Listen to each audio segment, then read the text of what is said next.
और kinetics is the branch, गर्वित जो बोलूंगा वो ध्यान से सुनेंगे।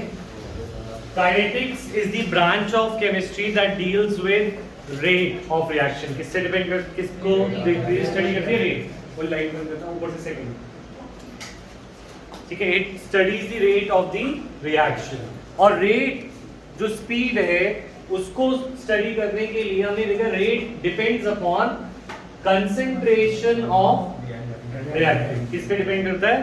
Concentration of reactant. जितना रॉ मटेरियल दोगे उतना फैक्ट्री में स्पीड बढ़ेगा। उसी तरीके जितना रॉ मटेरियल हम किसी रिएक्शन को देंगे, यानी कि रिएक्शन का रॉ मटेरियल क्या होता है? रिएक्टेंट। जितना रॉ मटेरियल देंगे उतना फास्ट वो क्या बनाएगा? प्रोडक्ट बनाएगा। ये वाली बात समझ में आ रही है? तो कंसेंट्रेशन, रेट माने स्पीड, रेट माने स्पीड, कुलदीप रेट माने स्पीड जो है किसके डायरेक्टली प्रोपोर्शनल है? स्क्वायर ब्रैकेट का मतलब है कंसेंट्रेशन। और कंसेंट्रेशन ऐसी वैसी कोई नहीं, मोलैरिटी, मोलैलिटी, मोल फ्रैक्शन या क्या होगा? मोलैरिटी, दैट इज मोल पर लीटर हमेशा, ठीक है। तो देखो नैंसी, रेट रिएक्टेंट की कंसेंट्रेशन पे डिपेंड करता है। अगर मैंने 2 मोल पर लीटर दिया रिएक्टेंट, कितना लिया?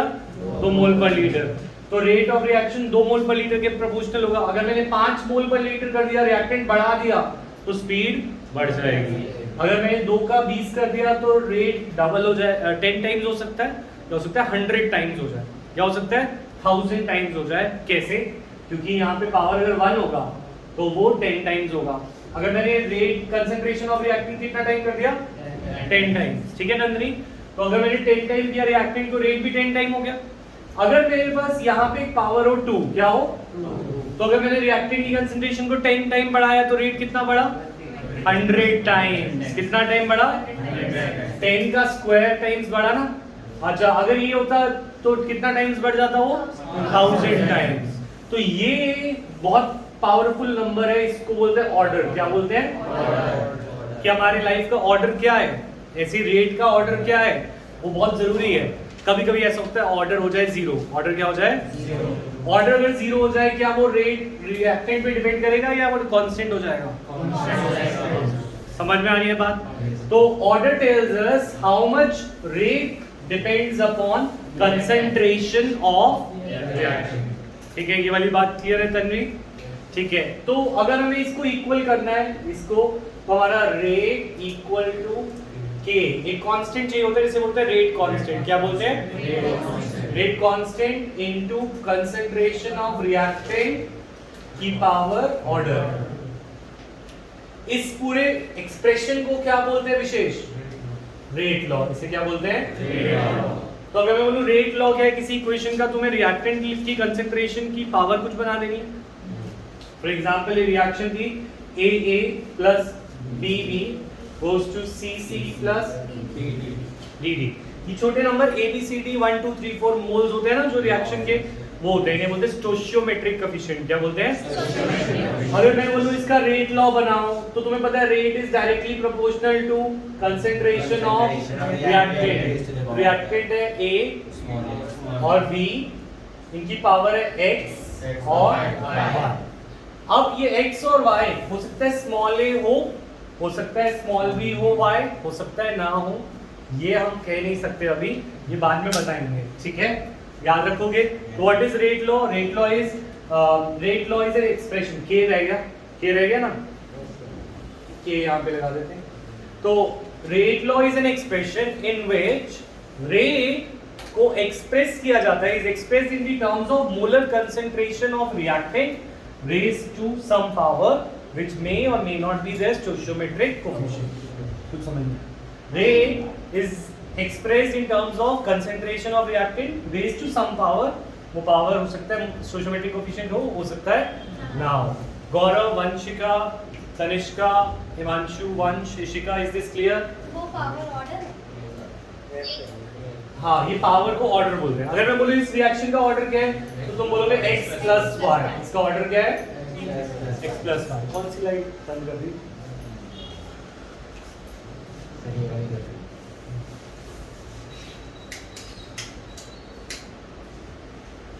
अच्छा, सर इसमें ऑर्डर मैं y को a ले सकता हूँ y और x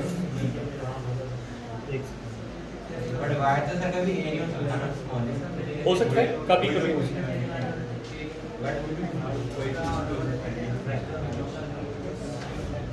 हाँ, क्या बोल रहा है? ऑर्डर चेंज करना sir y a small a हो सकता है ना नहीं हो सकता, वो या तो x a हो सकता है या x नहीं हो सकता, है ना।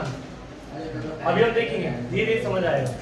तो अब आप बात करते हैं, यहाँ तक की कहानी सबके दिमाग में बैठी हुई है, कॉपी में लिखी हुई है, ठीक है। तो अब हम बात करते हैं unit of rate constant. Topic लिखें, unit of rate constant.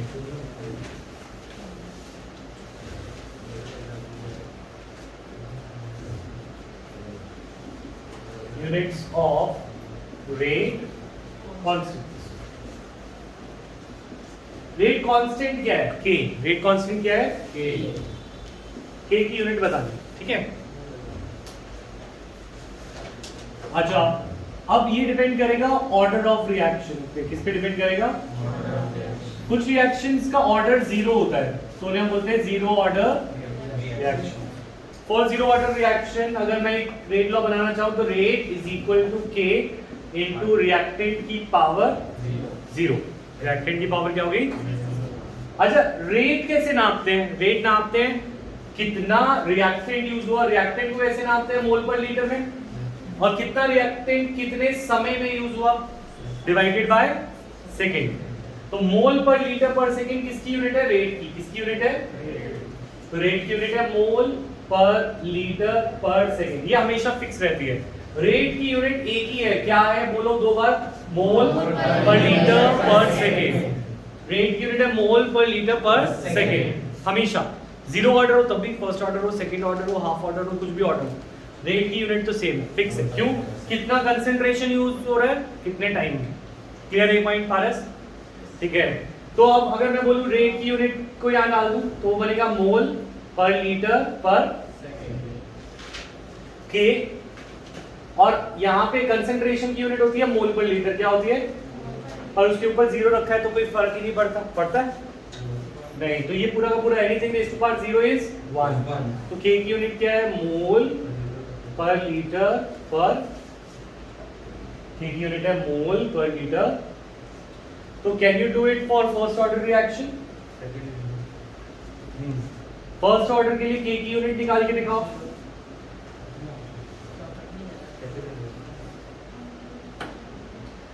Last class की मैं वीडियो भेज दूंगा वंश। गौरव तुमने देख ली थी क्या?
यस, क्या निकली? मोल पर सेकंड। पर सेकेंड क्या निकली?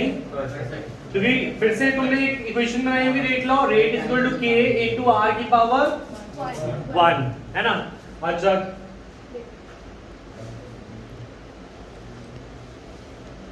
अच्छा, रेट की यूनिट तो क्या रहती है? मोल पर लीटर पर सेकेंड। के की यूनिट हमें निकालनी है और इसकी यूनिट क्या है? मोल पर लीटर। मोल पर लीटर से मोल पर लीटर कर, और के की यूनिट क्या बच गई? समझ में आई बात? सेकंड ऑर्डर भी निकाल ली? Very nice. सेकंड ऑर्डर की क्या आई? फॉर सेकेंड ऑर्डर के की यूनिट आएगी मोल इनवर्स लीटर पर सेकेंड। करके देख सकते हो तुम, नहीं हो जाएगा ये प्रणव साहिल? ठीक है, जतिन आ रहा समझ, कर ली कॉपी? ठीक है, next. Alright, Ishika, is this clear? अगर डाउट है तो मैं रिपीट कर सकता हूँ। Ishika, are you there? Sir, हाँ बोलो। 3/2 ऑर्डर ना अभी ले रहे हैं, ठीक है। अगर ऑर्डर हमारा कोई और हो, फ्रैक्शन कुछ भी हो, नेगेटिव भी हो सकता है ऑर्डर, तो क्या होगा? अब हम एक फॉर्मूला बना लेंगे जिससे कुछ भी हो, जैसे डायग्राम पूछ रहा है वो भी हम बता पाए, कुछ भी बता। तो let order be 1, order be O, क्या ले लेते हैं? ऑर्डर को ओ ले लेते हैं, एक्स क्यों ना ले लेते हैं, पर एनीवेज, तो लेट ऑर्डर बी एक्स, ठीक है। Rate is equal to K into R की पावर, लेट ऑर्डर बी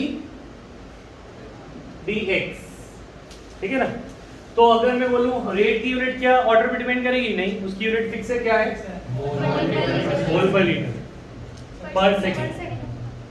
के आर की यूनिट हो जाएगी मोल पर litre raise to power x, yes और नो तनिष्का? देन मोल, अगर मैं इसको खोल दूं तो ये मोल x हो गया और वहां पे x है, जब इधर जाएगा तो ये इनवर्स में चला जाएगा और ये हो जाएगा 1 माइनस x, क्या हो जाएगा? दोबारा बताओ ये कैसे किया? मोल पर लीटर पर सेकंड था, इधर रखते मोल पर लीटर पर सेकंड और इधर तक के, यहाँ पे आता मोल की पावर x, क्या थी? मोल की power x, litre minus x, आया ना? ठीक है, मोल x नीचे जाएगा, कहाँ जाएगा? नीचे। हमें k चाहिए ना, k is equal to mole 1 upon mole x, ठीक है, लीटर इनवर्स और नीचे आएगा लीटर माइनस x, क्या आएगा? लीटर और सेकंड इनवर्स रहेगा, ठीक है। अब इसको जो नीचे वाली पावर होती है उसको ऊपर करते हैं तो माइनस हो जाती है, क्या हो जाती है? माइनस। तो ये हो जाएगा मोल 1 माइनस x, ये हो जाएगा लीटर x, ये माइनस x ऊपर जाके प्लस x हो जाएगा, x माइनस 1 और x माइनस 1, ठीक है। तो अब अगर वैभव हमसे पूछता है कि अगर ऑर्डर 3/2 हो, ऑर्डर, क्योंकि मैंने बोला था वो फ्रैक्शन भी हो सकता है, कुछ भी हो सकता है, अगर ऑर्डर 3/2 है तो हमें बताओ कि उसकी यूनिट क्या है। मैं सीधे ये फॉर्मूला यूज करूंगा या नहीं? k is equal to 1 minus 3/2 minus 1/2 litre 1/2 minus 1 minus 1/2 और 1/2 है, 1/2 है, ठीक है। क्लियर? x की जगह 3/2, देखो x की जगह ऑर्डर डाल दो अपना, ये फॉर्मूला बन गया, ये किसका? क्या बन गया है? फॉर्मूला। अगर तुम्हें रेट कांस्टेंट की यूनिट चाहिए, डायरेक्ट ऑर्डर जो भी है उसको x में डाल दो, तो 1 माइनस 3/2 कितना होता है? Minus 1/2, 1 minus 1.5 minus half, 1.5 minus 1 half और सेकंड माइनस 1, ठीक है, समझ आ रहा है? तो ऑर्डर अगर कुछ भी हो तो हम इसमें पुट करेंगे और हमारा यूनिट आएगी। नोट कर लिया? वंश, इज दिस क्लियर?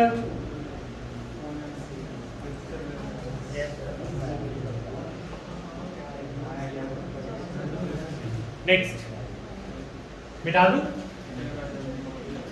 काइनेटिक्स।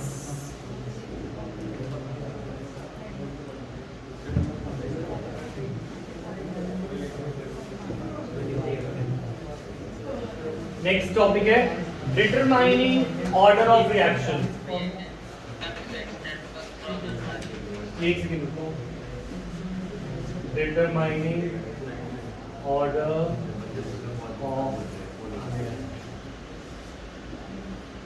हाँ बोलो क्या कह रहे हो? गौरव कुछ बोल रहे थे? अच्छा, तो रिकॉर्डिंग भी हो रही है, वैसे रिकॉर्डिंग ले लेना मुझसे। पर आए क्यों नहीं तुम?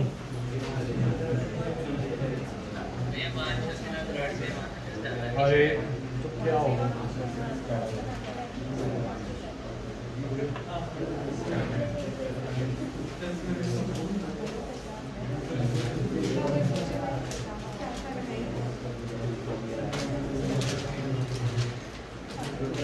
अच्छा, order cannot be predicted by merely looking at the reaction. लिखो, order cannot be, तुम ज्योतिष नहीं हो तो तुम ज्योतिष ज्ञान नहीं कर सकते। Order cannot be predicted by merely मतलब just looking at the reaction। तुम्हें मैं रिएक्शन दिखाऊं, बोलूं इसका ऑर्डर क्या है, तो तुम बोलोगे हम नहीं जानते। या तो तुम्हें पता हो उसका मैकेनिज्म क्या है, क्या पता हो मैकेनिज्म क्या है। It can only B predicted if you know the mechanism, ठीक है, और एक्सपेरिमेंट भी। दूसरा क्या तरीका है, तो सबसे अच्छा इजी तरीका है एक्सपेरिमेंट कर लो। क्या कर लो, एक्सपेरिमेंट में हमें बस ये देखना है कितना रिएक्टेंट यूज हो रहा है पर यूनिट टाइम और कितना प्रोडक्ट बन रहा है पर यूनिट टाइम, तो हमें रेट मिल जाएगा।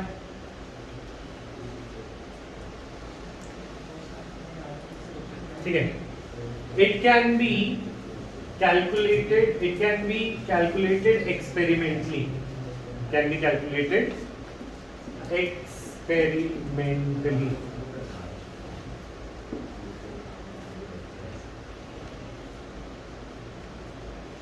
फॉर एग्जाम्पल एक रिएक्शन दे रहे हैं, 2NO plus O2 gives 2NO2।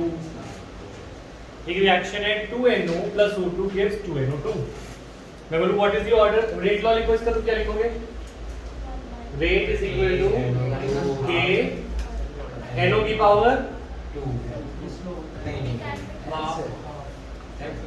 X।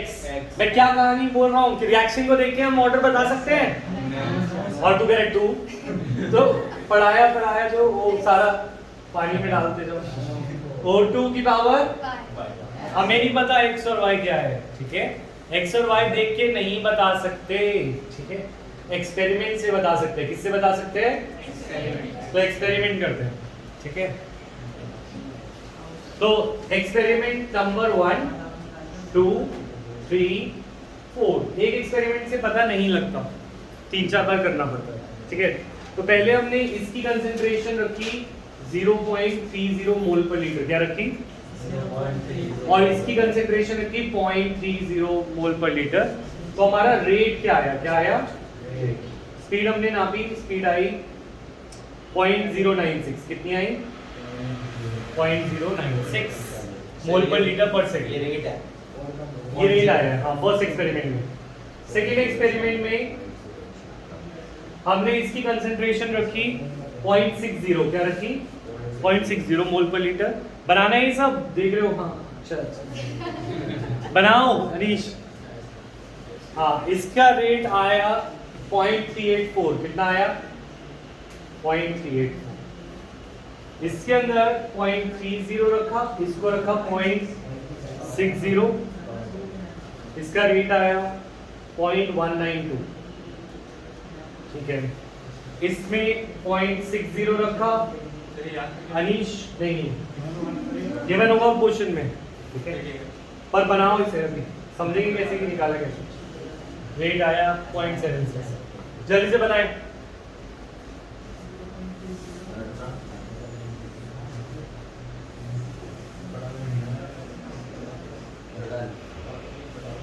बना लिया,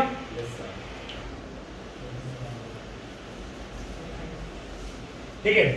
तो हम क्या करेंगे, अब हम एक्सपेरिमेंट से देखकर शुभम x और y निकालना चाहते हैं। क्या निकालना चाहते हैं, हम ऑर्डर निकाल सकते हैं एक्सपेरिमेंट से। एक्सपेरिमेंट किया, रेट देखा, एक्सपेरिमेंट किया, रेट देखा, हर एक एक्सपेरिमेंट में रेट कंसेंट्रेशन चेंज करते हुए।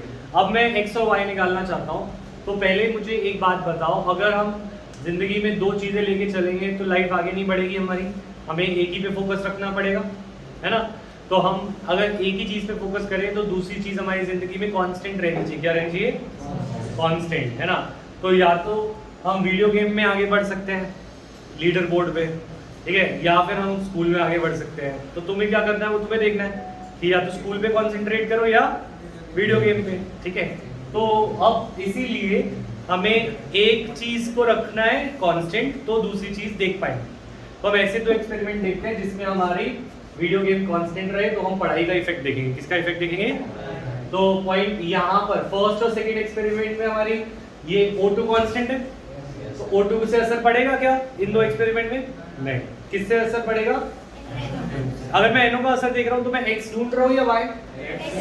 X ढूंढ रहा हूँ। समझ में आई बात? मैं कह रहा हूँ देखो O2 की कंसंट्रेशन अगर कांस्टेंट होगी तो इसकी कंसंट्रेशन से इन दोनों एक्सपेरिमेंट में असर नहीं पड़ा होगा, क्योंकि O2 की कंसंट्रेशन क्या है? कांस्टेंट है। तो O2 कांस्टेंट है तो O2 को भूल सकते हैं। ठीक है, तो अब इसमें किसको देखना है? बस हमें NO को। तो इसमें जब हम ऑर्डर निकालना चाह रहे हैं तो इसमें X निकलेगा या Y? अगर मैं फर्स्ट टू एक्सपेरिमेंट लेता हूँ X निकलेगा। Clear to everyone? ठीक है, तो अब मैं देखता हूँ कि मैंने NO को कितना बढ़ाया? 2 गुना। कितना बढ़ाया? 2 गुना। ठीक है, मैंने NO को 2 टाइम्स किया, 2 to the power X becomes, ये रेट कितना बढ़ा? 6,424 है ना, तो 4 टाइम्स है, ये टोटल कितना है? एग्जैक्ट 4 है। ये क्या है? 4। जब मैंने रेट 4 गुना बढ़ा, जब मैंने NO को क्या किया? 2 गुना। जब मैंने NO को डबल किया तो रेट कितना बढ़ा? तो X क्या आया? 2। X क्या आया? 2। ये तो ओरल है, ये थ्योरेटिकल अभी दोबारा समझाओ। ठीक है, एक बार दोबारा समझाता हूँ इस बात को। हाँ कर सकते हैं, अब उसको करेंगे। देखो मेरी बात सुनो, rate law, rate in experiment 2 by rate in experiment 1 कर रहा हूँ। क्या कर रहा हूँ? Rate in experiment 2 by rate in experiment. तो रेट लॉ लगाते हैं, तो इसका रेट लॉ होगा K इंटू NO की पावर, NO कितना है इसमें 2 में? 0.60। कितना है? और इसकी पावर X। तेरी मर्जी है। 2 मिनट पानी रोकी। अच्छा इधर ध्यान दे, रेट लॉ क्या है? Rate of 2 will be 0.60 to the power x, 0.60 to the power x and 0.30 to the power y। ठीक है, और रेट 1 क्या होगा? K into K 0.30 to the power x and 0.60 नहीं 0.30 to the power। ठीक है, क्या क्या कट गया? 0.30 y कट गया और 0.30 y कट गया, K और K कट गया। रेट 2 और 1 कितना था वो लिख देते हैं, 0.384 बाय 0.096। ये था 4। कितना था? 4। समझ में आ रही है बात? तो बचा क्या? 60x 6.60 और 0.30 to the power x equal to 4। तो 2 to the power x equal to 4, x equal to, है ना? समझ आया? नहीं आया। देखो रेट लॉ क्या था? ये था, है ना? किस किस को नहीं आया हाथ खड़ा करो एक बार, मैं उसको ध्यान दूंगा। हाँ 1 2 3 4 इधर ध्यान दे। रेट लॉ ये था। ठीक है, फर्स्ट एक्सपेरिमेंट का रेट कितना था? 0.096। 0.096 is equal to K into 0.30 थी इसकी concentration to the power x and 0.030 to the power y। अच्छा ऐसे रेट ऑफ 2 क्या होगा? 0.384 is equal to K into 6.60 की पावर x और 0.30 की पावर। ये बात समझ में आई? इसी एक तो रखा है। रेट ऑफ 2 क्या है? K into 0.60 की x, 0.30 की y। रेट 1 क्या है? 0.30 की x और 0.30 की y। ठीक है, इन दोनों को डिवाइड किया और इनकी रेट को भी डिवाइड हो गया। 384 डिवाइड बाय 0.96 आया 4, और जो K से K कट गया और सब कुछ कट गया, बचा क्या? 0.60 by 0.30 to the power x equal to 1। ये 2 है, टू द पावर 2। ये चीज ओरली 1 सेकंड में देखी जाती है और पेपर में 1 मिनट लग जाता है। तो पॉइंट इज दिस कि ओरली इसको कैसे देखते हैं वो भी सीखना है हमें, और ये भी देखना है कि पेपर में कैसे करना है। पेपर में ऐसे करना है और ओरली कैसे करना है, पहले ये तुम नोट कर लो, फिर बताओ। जा पानी पी जाओ। नोट तो घर पे कर लेते, जा पी। नहीं पानी फाइन। मैं ला देता हूँ। अरे नहीं सर कोई बात नहीं, मैं ले आता कोई हूँ। बात नहीं, मैं रख लूँगा।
मैं इसलिए किया क्योंकि मुझे पता है कि बड़ा नंबर है छोटा नंबर है, अगर उल्टा करता तो 1/4 आता, तो मैं 4 लेने के लिए बड़ा वर्ड डिवाइडेड बाय।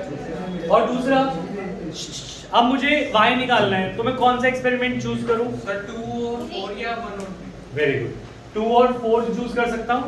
क्यों? क्योंकि x वाला हट जाएगा और ये आ जाएगा, या 1 और 3 भी कर सकता हूं। मतलब सर मैं x या y से एक वैल्यू निकालने के लिए वो वैल्यू जो y के वैल्यू दूसरे वाला कांस्टेंट कर दोगे तो एक आएगा ना, तो एक अगर तुमने x निकाल लिए, no का तो पता चल गया तुम्हें, तो अब तुम ये ऐसे दो एक्सपेरिमेंट चूज करोगे जिनमें ये क्या रहेगा कांस्टेंट, तो 1 और 3 चूज कर सकते हो या 2 and 4। ठीक है, अब बड़ा माइनस छोटा कर लो तो थोड़ा सा आसान रहता है। जैसे फॉर एग्जांपल मैं 4 और 2 यूज करूं तो इसको ऊपर रखूं और इसको नीचे, तो ये इसका डबल है, ये इसका क्या है डबल। तो वैसे अब ओरली सीखो, ओरली कैसे करना है? ओरली ऐसे करना है, जैसे हमने 2 और 4 चूज किया, ठीक है ना, 2 और 4 में 0.3 से 0.6 कितना टाइम्स हो गया? 2 2 टू द पावर y, क्योंकि o की पावर क्या है y, 2 to the power y is equal to 2। ये कितना हो रहा है? y की वैल्यू तो 2 to the power y is equal to 2, तो y इज इक्वल टू 1। समझ में आई बात? Yes sir.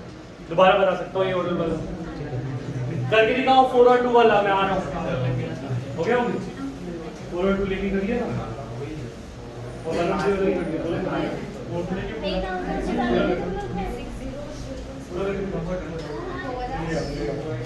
पानी तो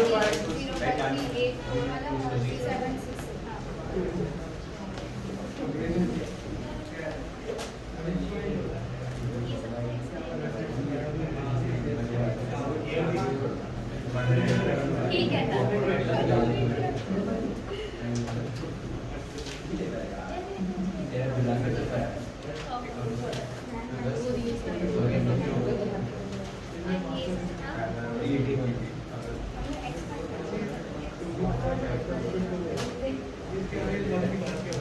यस, ऑनलाइन सबको समझ आया? मैं दोबारा समझा सकता हूँ अगर डाउट है तो। इशिका, तनिष्का, वंशिका, हिमांशु, गौरव, वंश, क्लियर? सर और अगर 1 और 3 लेंगे तब भी है? 1 and 3 लेंगे तब भी सेम आएगा।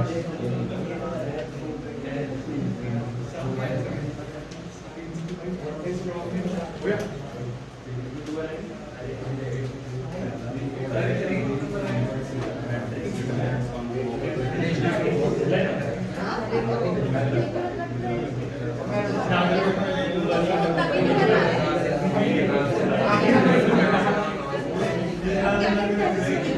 आ गया बस ये सोच के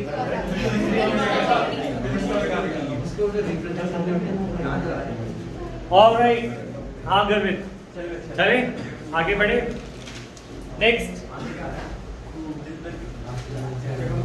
तो अभी तक हमने सीखा units of rate constant, yes और नो। उसका फॉर्मूला बताओ, मोल 1 minus x, litre x minus 1 पर सेकेंड। अच्छा, इसके अंदर फिर फाइनल रेट लॉ क्या लिखेंगे? जब तुमने निकाल लिया तो final rate law is rate is equal to k into NO की पावर 2 O2 की पावर, ये मजाक हो गया तुम्हारे साथ। ये क्या है 2 और ये क्या है 1, ठीक है? तो मजाक है ना। तो पॉइंट इज दिस कि ये स्टोइचियोमेट्रिक कोएफिशिएंट ही निकले इस बार में। इस बार ये क्या निकले?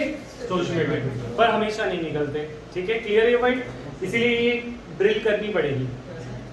मैं कह रहा हूँ ये सब करने के बाद NO की पावर क्या है 2 और O2 की क्या है 1 और NO का स्टोइचियोमेट्रिक कोएफिशिएंट 2 और O2 का 1।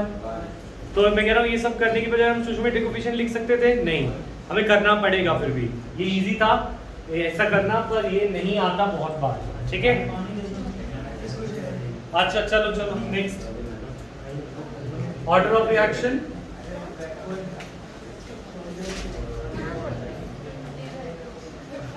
अब हम बात करते हैं मॉलिक्यूलैरिटी of reaction. मॉलिक्यूलैरिटी,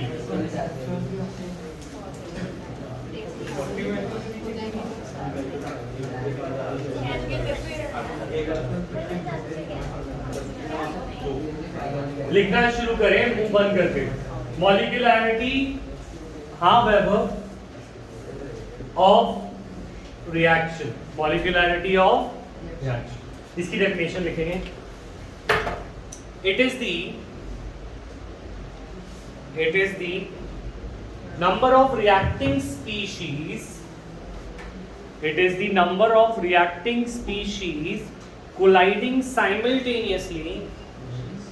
It is the number of reacting species colliding simultaneously in order to bring about number of reacting species colliding simultaneously in order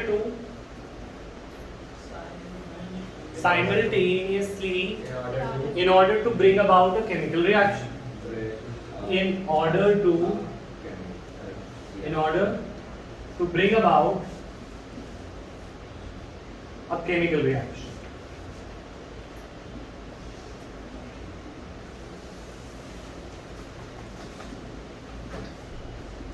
ठीक है, अब तुम्हें एक बिजनेस स्टार्ट करना है। क्या स्टार्ट करना है? बिजनेस। अब वो बिजनेस स्टार्ट करने के लिए सही लोगों को साथ में आना पड़ेगा, है कि नहीं? ठीक है, अब वो बिजनेस हो सकता है तुम अकेले चलाओ, तो तुम अकेले फाउंडर हो, है ना? या फिर तुम 2-3 लोग मिलके चलाओ तो तुम को फाउंडर हो गए। क्या हो गए? पर तीनों को एक जगह पे मिलना पड़ता है तभी वो बिजनेस शुरू होगा। क्या शुरू होगा? तो अगर तीनों रिएक्टेंट्स टकराते हैं, कितने रिएक्टेंट टकरा रहे हैं? 3। तीनों एक बार में एक पॉइंट पर तीनों टकराएंगे तो प्रोडक्ट बनेगा। क्या बनेगा? तो वो ट्राई मॉलिक्यूलर रिएक्शन है। कैसी है? अगर 2 मॉलिक्यूल टकराएंगे तब रिएक्शन होगी तो वो होगी बायमॉलिक्यूलर। क्या होगी? बायमॉलिक्यूलर। और अगर एक ही रिएक्टेंट स्टार्ट कर दे रिएक्शन को तो यूनिमॉलिक्यूलर। क्या हुई? समझ में आ रही है बात? तो पॉइंट इज दिस, रिएक्शन को कराने के लिए मॉलिक्यूल्स को कोलाइड करना पड़ता है। क्या करना पड़ता है? नहीं तो ऐसे क्यों? H2 और I2 की जिंदगी में क्या कमी थी कि वो HI बने? वो भी तो मॉलिक्यूल है, ये भी तो स्टेबल है, ये भी स्टेबल है, तो इनको क्यों मिलना पड़ा? HI बनने के लिए मिलना ही पड़ा, टकराना पड़ा। क्या हुआ? इन्हें टकराना पड़ा। अगर ये टकराते नहीं तो इनके बीच में काइनेटिक एनर्जी, इनकी एक्टिवेशन एनर्जी नहीं बनती। मतलब इनकी काइनेटिक एनर्जी है, और काइनेटिक एनर्जी जब टकराया तो हीट प्रोड्यूस हुई। क्या प्रोड्यूस हुई? और वो हीट ने केमिकल बॉन्ड को एक्टिवेट कर दिया। क्या कर दिया? एक्टिवेट। तो कितने मॉलिक्यूल कोलाइड करेगी HI बना? तो ये रिएक्शन क्या हुई? बायमॉलिक्यूलर। क्या हुई? अच्छा, अगर HI टूटने जाता तो ये यूनिमॉलिक्यूलर होती या बायमॉलिक्यूलर? बायमॉलिक्यूलर। क्या होती? ठीक है, क्योंकि इसमें HI के 2 मॉलिक्यूल लगते हैं, तो ये भी क्या है? बायमॉलिक्यूलर। ठीक है, SN2 क्या होती है? बायमॉलिक्यूलर। ऑर्डर नहीं है। SN2 क्या होती है? बायमॉलिक्यूलर। SN1 अब समझ आ रहा है मॉलिक्यूलरिटी ऑर्डर? थोड़ा कंफ्यूज कर रहा था। अच्छा रुक जाओ, देखो देखो देखो, एक और एग्जांपल देते हैं। अच्छा, 2NO plus O2 gives, अभी हमने ये रिएक्शन करी थी, 2NO2। ये कैसी है? Unimolecular, bimolecular, ट्राइमॉलिक्यूलर?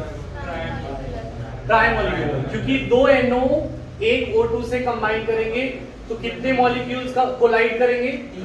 3। तो ये क्या होगी? ट्राइमॉलिक्यूलर। समझ आ रहा है? अच्छा, यूनिमॉलिक्यूलर देखिए, सर बट इसका रिवर्स तो बायमॉलिक्यूलर हो सकता है। हाँ, कोई दिक्कत नहीं। NH4NO2 हीट करने पे टूट जाता है N2 और H2 में। किसमें टूट जाता है? ये कैसी है? बायमॉलिक्यूलर, डायमॉलिक्यूलर, ट्राइमॉलिक्यूलर? दो लग रहा है सर। कहाँ लग रही है? रिएक्टेंट कितने हैं हर्षल? 1। तो मॉलिक्यूलरिटी क्या हुई? 1। मॉलिक्यूलरिटी क्या हुई? तो ये क्या हो गया? यूनिमॉलिक्यूलर। एग्जांपल बनाओ जल्दी से। Unimolecular, bimolecular, ट्राइमॉलिक्यूलर। समझ आ रहा है सबको ऑनलाइन? यस और नो?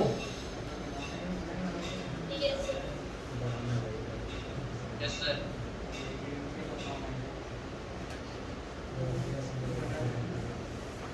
जल्दी करें कंप्लीट।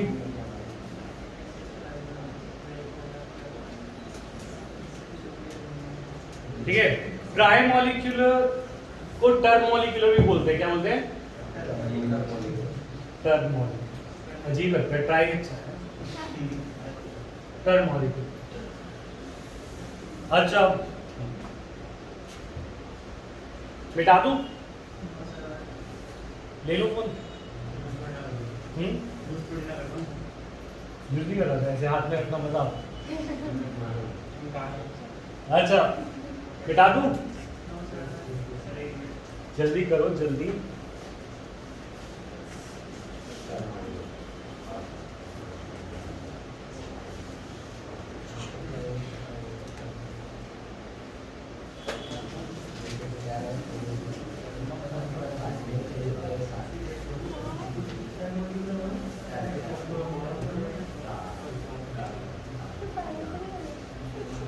अच्छा, एक रिएक्शन लिख रहा हूं, उसकी मॉलिक्यूलरिटी बताओ कितनी मॉलिक्यूलरिटी है? 1 2 3 KClO3 plus 6 FeSO4 plus 3 H2SO4। बात नहीं Anish? gives KCl plus Anish बोला।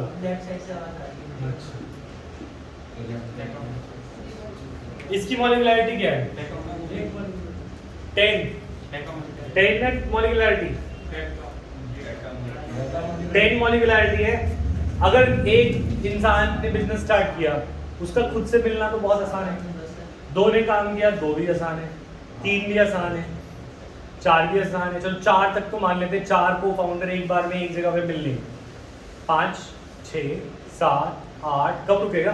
क्या 10 मॉलिक्यूल एक समय पे एक टाइम पे टकरा सकते हैं? उसकी प्रोबेबिलिटी क्या होगी? बताइए, उसकी प्रोबेबिलिटी क्या होगी? क्या 10 मॉलिक्यूल एक बार में कोलाइड करेंगे एक ही समय पर, एक ही जगह पर? तो क्या ये मॉलिक्यूलरिटी का कोई मतलब है यहाँ पे? क्या मतलब ये रिएक्शन ही नहीं होती? रिएक्शन होती है पर मॉलिक्यूलरिटी नहीं है का मतलब नहीं है। तो क्या हो गया? हीट देने से वो मिल जाएंगे, वो तो और तेज भागेंगे। है ना कोई दिक्कत? क्या दिक्कत है कि रिएक्शन दो तरह की होती है। रिएक्शन कितने तरह की होती है? दो तरह। एक होती है कॉम्प्लेक्स रिएक्शन, ये क्या होती है? और ये होती है एलिमेंट्री रिएक्शन। ठीक है, एलिमेंट्री सिंगल स्टेप होती है। क्या होती है? Single step. और complex more than one step. ठीक है, एक स्टेप से ज्यादा। तो अगर हम इसको सिंगल स्टेप सोच रहे हैं, हम क्या सोच रहे हैं? एक बार में होती है, तो हम सोच रहे हैं 10 के 10 एक बार में आके टकराएंगे। पर अगर ये एक बार में होती ना, ये और ये मिलते पहले कुछ और बनता, फिर ये और ये मिलते फिर कुछ और बनता, फिर ये और ये मिलते तो कुछ और बनता। ऐसा तो पॉसिबल है क्योंकि दो दो तो मिल सकते हैं, है ना? तो पॉइंट इज दिस कि molecularity has no meaning for complex reaction. Molecularity has no meaning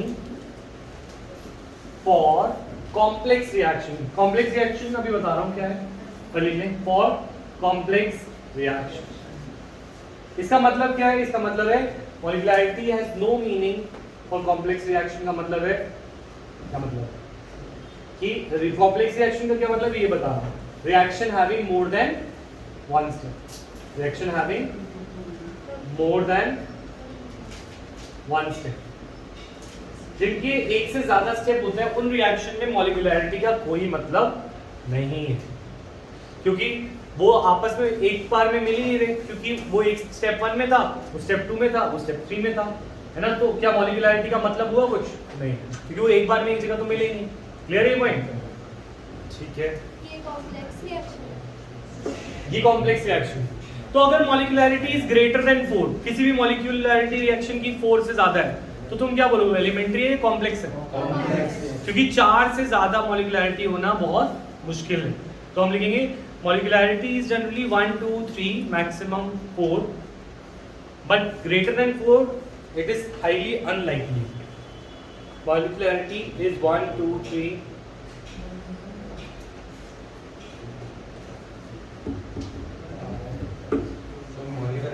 can be 1 2 3 4, but higher than 4 is highly unlikely. 4 से ज्यादा मॉलिक्यूलैरिटी होना बहुत मुश्किल है। अगर 4 से ज्यादा किसी रिएक्शन की है तो तुम बोल दोगे वो क्या है? एलिमेंट्री है, कॉम्प्लेक्स? ठीक है, Higher than 4 is highly unlikely. तो अभी हमने दो चीजें पढ़ी है रिएक्शन की, एक ऑर्डर और एक मॉलिक्यूलैरिटी। क्या पढ़ा? ऑर्डर और molecularity. What is the difference between order and मॉलिक्यूलैरिटी?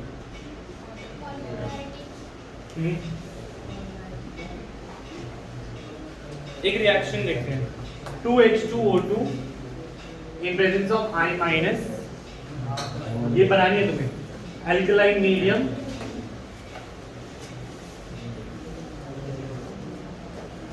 gives 2H2O plus O2, gives 2H2O plus। अच्छा, अब बताओ ये एलिमेंट्री लग रही है, कॉम्प्लेक्स क्या लग रही है? एलिमेंट्री। क्यों? क्यों ज्योतिष क्यों बन जाते हो?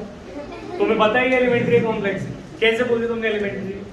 बायोमॉलिक्यूलर। कैसे? बायोमॉलिक्यूलर।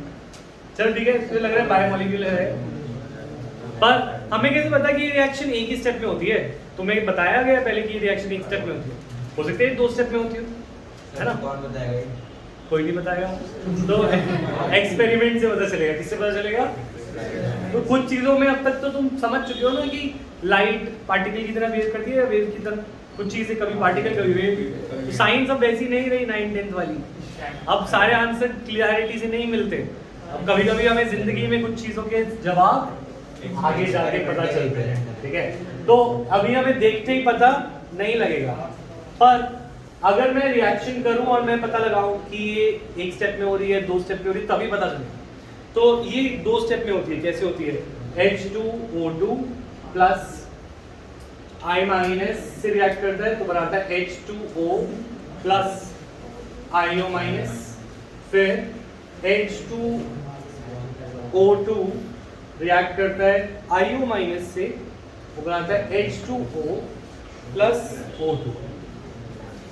ये 2 स्टेप में हो रही है। क्या हो रही है? स्टेप 1 और स्टेप 2।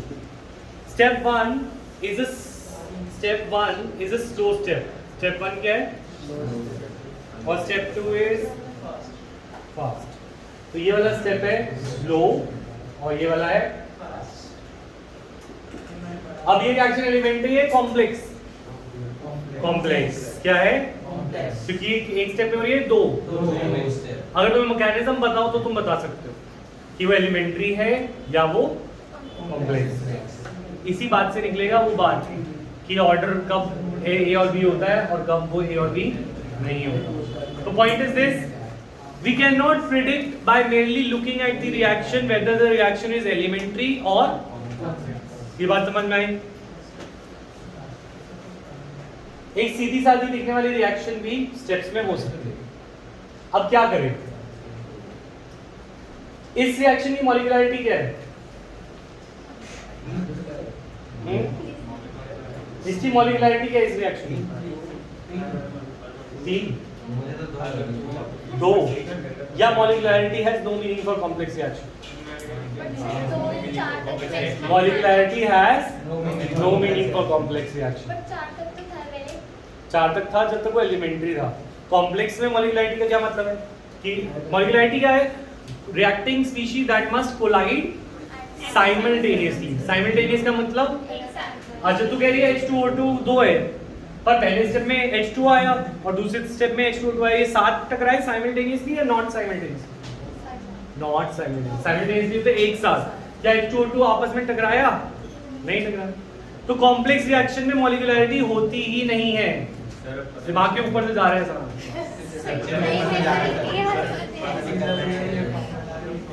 ज्यादा पढ़ा है नहीं पढ़ा। दोबारा बता रहा हूँ कुलदीप, ध्यान देंगे अब, ठीक है? ये रिएक्शन एक स्टेप में हो रही है, एक से ज्यादा स्टेप में।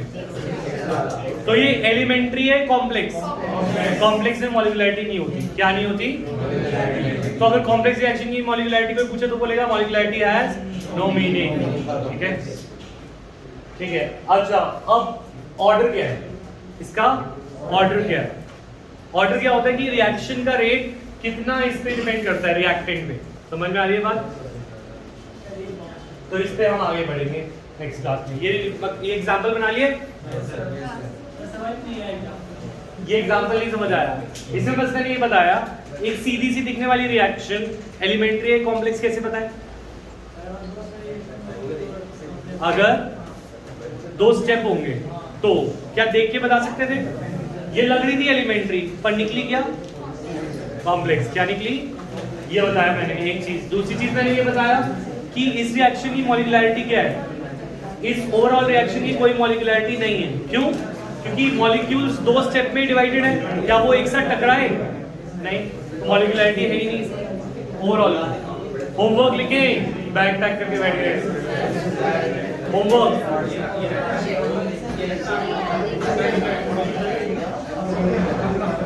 इंटेक्स गर्वित सर कॉपी ले आओ, मैं लिख देता हूँ।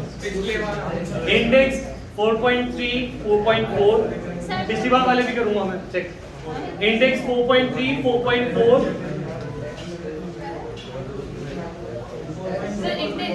इंडेक्स 4.3 एंड 4.4 बैग एक्सरसाइज देख रहा हूं मैं, कहाँ लिखा है तुमने? हाँ रहा हूं करण। इंडेक्स 4.3 4.4 बैग एक्सरसाइज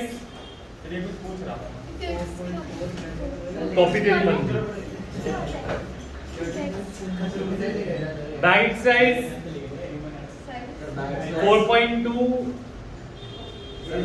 4.3 नहीं 4.3 4.2 और 4.4